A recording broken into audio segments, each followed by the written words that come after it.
Furious Driving, proud to be supported by Diamond Bright, protecting, cleaning and caring for the Furious fleet and for yours with 10% off using code FD10. Follow the links in the description below.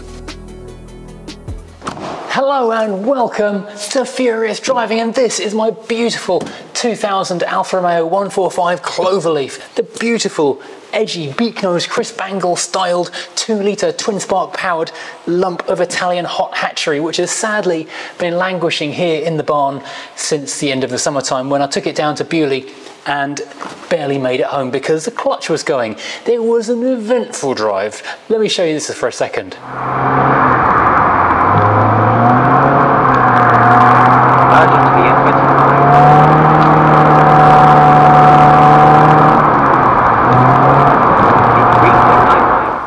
Yeah, it was one of those problems where when you set off, the car feels absolutely fine. The clutch has always been a little bit slippy, so you never get the full acceleration. Now you pull away from a junction and you can feel the engine revving fast and the car's pulling away. But it was okay enough to get by, and I knew the clutch was kind of on the cards at some point. However, on this journey, it finally really did go. As soon as the car hit temperature, and unfortunately by that point you're on the motorway, so you don't really know about it, you basically lose all drive when you're trying to accelerate. So couldn't rev over 2000 RPM with the engine warm, or it would just slip and spin the engine and car would go nowhere, which is actually becoming a bit dangerous. So the car has been here waiting until I can get a slot at GoItalia to get this thing sorted out. Finally our schedules have mingled and we've got this car about to head over to Jamie to be sorted out. Right, let's get going.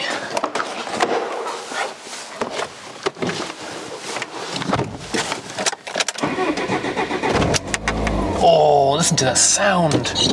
We are dangerously close to that winner on the Punto. I don't know how I got in here, to be honest.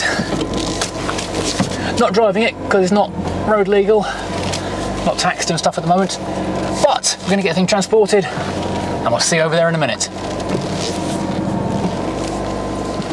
Right, so it's now a few days later, and this is Jamie. How you doing? You good? This is Jamie at GoItalia, who is the very an Italian car wizard. Exactly that.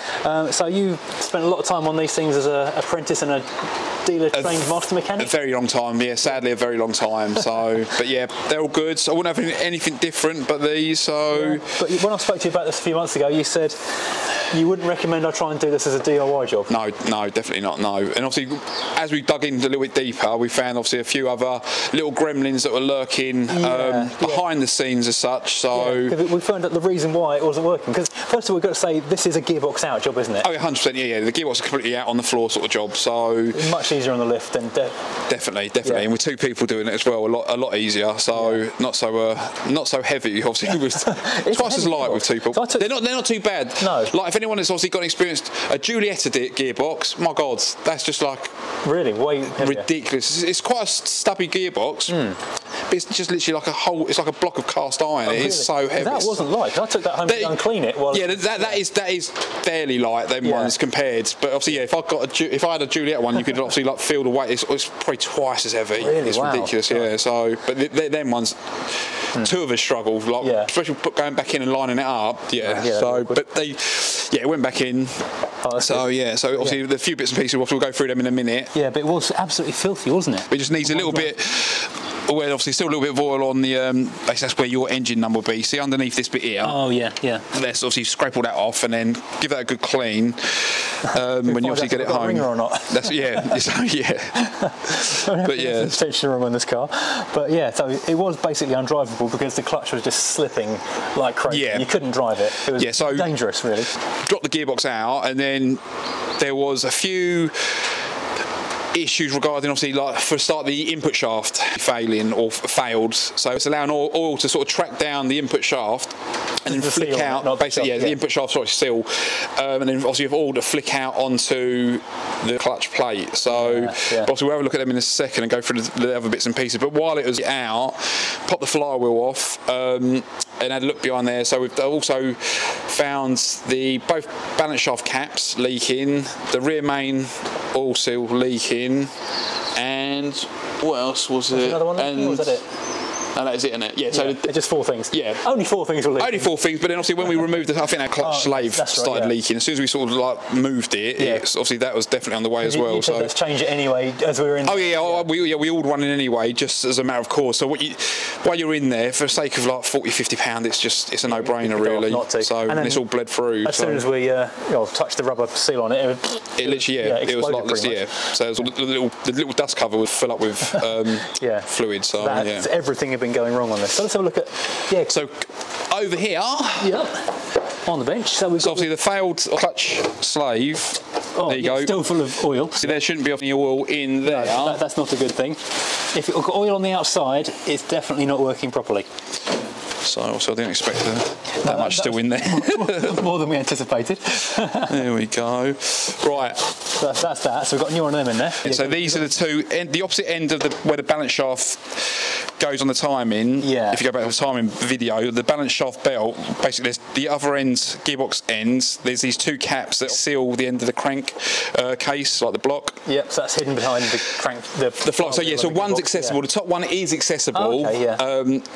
It's just about doable without taking the gearbox off, but the lower one is directly behind the flywheel, so you won't be able to get to that at all. Rear main oil seal, so that's basically bolted that way. The sump here, and then the crank itself coming up, so then the flywheel's bolted to the crank, clutch bolted to the flywheel. So as you see, there's plenty of oil inside, where it's obviously got through. God, so that was chucking a load of oil out into the gearbox or into the bell housing. Yeah, so that was kind of, you was basically leaking both sides technically. So, and then the input shaft. So from the gearbox, you got the input shaft. It wasn't like this where you damage it to get it out, but the actual seal had failed. So you got loads of oil around the backside and round the inside. So that's gearbox oil going into. That's going into the bell housing area. So that's basically the shaft going through.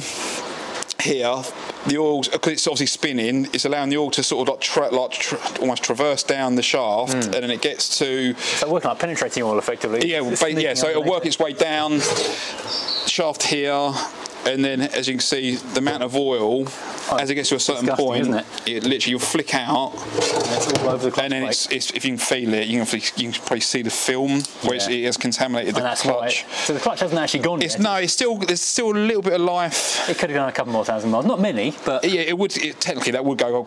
I'd say probably a good few thousand, easy. But you can see where it's shiny, where it has been slipping. Yeah. A little bit, tiny little bit of bluing, but not greatly. So some customers will keep just driving it, but you obviously realise. But also on the diaphragms, I think you pick this up on the. So there's no tension now whatsoever on that basket. But now you can obviously see how the diaphragm, the fingers are absolutely. Yeah. So why are they so bent like that? It's either heat. But I think we worked out as well. There's 3. Yeah. So there's the tips of, I think it's this one, that one. You kind of see. There's not a straight edge, there's little corners missing off that one. Yeah. So I've not seen one like that, for quite some time, sort of thing. So that's a long time. So that, and plus that'll be pressing unevenly onto the actual clutch plate itself. Strange feel on the clutch. Yeah. It's always slipped a little bit, and it's always been a slightly odd feel on the pedal. Yeah. So that's, I don't know. You said it was rebuilt, but I don't know if this was. I don't know. I'd imagine, I'm not sure what company done it, but I'd imagine this would have all been taken into account. But I'd say, mileage-wise, how many miles would it have done since the rebuild? Not that many, 10,000. So this, I think they've kind of scrimped a little bit on certain bits and pieces of the rebuild. So these were notorious anyway for leaking, but they should. I should have took a photo of the. But you can just about make out the lines. They should be ribs. Oh right, okay. So if you. So it's like a ridge that. If you can look, it's completely flat where they should be. Oh yeah, like ribs. Out a little bit. Yeah. So, but over time, it's been. But they're probably fat original from the factory. Yeah. And then diff seals. Yep. The drive shaft goes into the differential, so there's the 2 seals either side of the diff. Yep. So they'll always replace them anyway while it's out, because they're only like a few quid anyway. Yeah. So we had a lot of stuff kind of bought ready for the while you're in there. Yeah, but it weren't. It was a bit. Yeah, it's one of the things where you can't really. It's like building. As soon as you you don't know until you put like a spade in the ground what's going to be there. So it's when you start digging into pulling things apart. Say like a body shop won't ever give you a quote on rust until they've started cutting into it to find how far it's crept or how far it's gone. So it's just one of them, it's just sod's law that we had to be continued sort of on this video. Yeah, so sort of, hang the engine on a yeah, so it was on a cradle. So yeah, it was just on a cradle to support the weight of the engine, so we can move it. Put the drive shafts back in to support the wheel bearings, and then just wheel it back out. Store the car for 2 days. It's about 3 days, 2-3 days for the parts to come in. Then we got it back in, put it all back together. So that gearbox seal, even the main dealers wouldn't have. No, main dealers don't. Like, back with Pipers and Maidstone, back when I was working in a main dealer, originally, that we had one of the largest stock for parts like anywhere. So we used to have other dealers phoning up. That we even used to get Warrington was the head. It's not there anymore, but the head's parts warehouse would actually get parts from us occasionally. Okay. So yeah, you'd get they'd go, oh, can you leave something in the cage while we collect the cages, and it'll go back to Warrington, and it'll go back out to the dealer that needs it. The main. It's a huge warehouse basically where all the parts were brought in from Italy and then stockpiled there. For instance, a lot of the main dealers now, they have like a carousel system. Yeah. And if you've got multiple manufacturers in the one dealer, there's only so many shells on a carousel, and it's like, well, I said, like, I've even made a local dealer a 044 oil filter, really common oil filter. Didn't have it in stock. Really? Yeah, it's just like stuff. Yeah, it's just random stuff like that. You're like, what do you mean you got that in stock? That's like that goes on everything. That is like the sort of one filter fits all sort of filter. But yeah, so. But yeah, so it's just one of them things where I haven't got the luxury to store, but again, the main dealers don't store. But then you're not expecting a clutch main seal or a shaft seal. They're not very common. They're not that common in all fairness. But I think it's where someone's been in the past, and then. I think we come to the point where it wasn't torqued up because oil was leaking around the back of it as well as through the actual seal itself. So because when we went to undo it, it was almost just finger tight anyway. Wow. So that's the nose cone seal, which that sits inside the nose cone seal. Coming apart then. So at least now it's all torqued properly to. It's all done exactly as it should have left the factory. So Oh, fantastic. So you shouldn't. So I'm actually looking forward to getting it on the road and actually experiencing this car as it should be for the first time in the 5 years I've had it. 4 years I've had it. Yeah. So that's everything done. So you should. Yeah. I'll say, I ain't going to jinx you. You should be absolutely fine. Less than anything else. But but that side of things that I've done, you'll be fine. So I remember when I first got it and I first brought it to you for, I don't know what it was, but I said, I'm sure the clutch feels weird. Yeah. And you was like, we'll get around to it at one point. Yeah. It will be. Yeah. It's one of the things where it's because what it is. You've just got you're in for the long sort of like haul with it sort of thing. But now it's to a point now where it's going to be enjoyable now. So it's like like I said, I was speaking to Matt earlier. I'd give my left arm literally for a boxer, flat 4, one of them, and I've had a few over the years, but to find one, if anyone's got one out there, let us know. 1.5 or 1.7. Any 145, 146 boxer, give us a shout. Yeah, so I'll be definitely interested in having one. Yeah. So I had a 33 boxer for a bit, and I bought it in the late 90s because I want to have a boxer while they're still cars around. Yeah, and they're such a gorgeous. Oh, it's amazing. Amazing engine. The car was terrible. The car was a great car, but it fell apart. Literally. But obviously, in that guise, the 145. It's such a nice I don't know why they didn't really run it that long, sort of thing. They kind of. I think it was emissions and power. It was a bit outdated by that point, wasn't it? Because it was a 70s engine in the 90s at that point. So obviously the twin spark was obviously knocking on the door. So so it's one of the things where, but the twin sparks, like the customer, I was just saying to Matt earlier. So it's amazing engine. Twin sparks are amazing engine, but over the two, just the rarity of the boxer, I'd have the boxer. And the way they rev and they sound and they crack. Oh yeah, you just can't match it, and it is amazing. The Subarus always bang on about them, but also we had it way earlier. So the OG, definitely. Oh, brilliant. Thanks, Jamie. That's brilliant. Good timing. So cool. Right, I'm going to get this thing back home again. Take care. While Jamie was working on the car, I did have a little go at cleaning up a few bits, including wire brushing and painting black the battery tray because that was looking particularly scuzzy, and taking the gearbox home to give that a clean up because all that dripping oil had caked it in thick crust of slimy horribleness.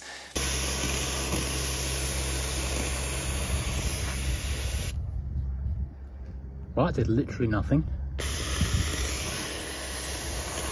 I gave up with the steam cleaner and just used a screwdriver and brake cleaner in the end.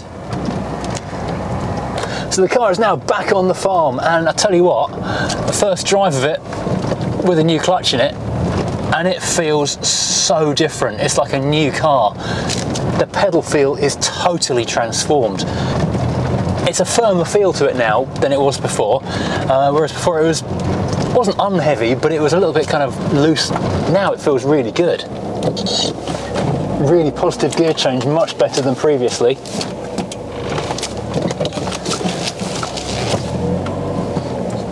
The turning circle remains appalling. Some things never change. Oh, it feels so good. The gear change is way better.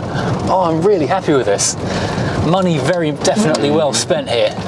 So thank you to Jamie at GoItalia for sorting me out on, well, a really good fix on a really good car, which has absolutely transformed it. It is a job I've known has needed to be done for a really long time. Basically, almost as long as I've had the car, it's been trouble, basically. But now it just feels, oh, so much better. I would do a burnout to see how good it is now, but I think the farmer's watching. So there we go, the 145 is complete and functioning properly at last. It's been a little while off the road just because it wasn't drivable. Now it's back again and, well, better than ever, frankly. I know when I did a review of it, when Joseph Lloyd did a review of it, it had various sort of, well, the quirk of you accelerate and lift the clutch and nothing much really happens. It's now going to have much better, blisteringly better acceleration, so I'm really looking forward to taking it out on a not salty, wet, horrible day and actually enjoying this thing. And because this car, the model and the one next to it, the Punto, are both 30 years old in the UK. The Punto came out in Italy in 1993, in the UK in right-hand drive in 1994, so that one next to the car, astonishingly close to us right now, is, well, that one is the oldest one in the country. That's a March 94 car. This is one of the very last 145s, but the model came out in 1994 as well, so 30 years of both the 145 and the Punto. So if all goes to plan, both of these cars will be at Rustival in March. Just need to make sure that they're all MOT, tax, running, and fingers crossed and touching wood and all that kind of stuff. It's all going to be fine, because this has been a great pair amongst the other cars. I'm hoping, crossing fingers, touching wood, reining in friends to help, going to have up at the show, which should be quite cool. So there you go. This car obviously isn't completely... The tyres are looking a little bit old. They could do with replacing the Falcons that are on the 200 VI over there behind the camera. They are really good. I stuck them on the Quentin, the convertible. The VI's got them. Something else had them as well. The Freelander has got the off-road versions, and basically everything I've fitted them onto I've been really impressed with, because getting 14-15 inch tyres in performance sizes is getting quite tricky, but the Falcon Zeons seem to be really good. So there we go, I've had a happy result for a change. Slight delay waiting for the parts, but you know, as the car's not going to be on the road in this horrible weather anyway, it's not really a big issue, so all good for a few days. Anyway, thank you for watching, hope you've enjoyed, hope you love the Alfa as much as I do, and join me again next time. Well, who knows what we're doing, probably the Mini, but I'm guaranteeing nothing. It might be the W123 or it might be the Rover V8, who knows, there's lots to do, always something to do. Anyway, thank you for watching and goodbye.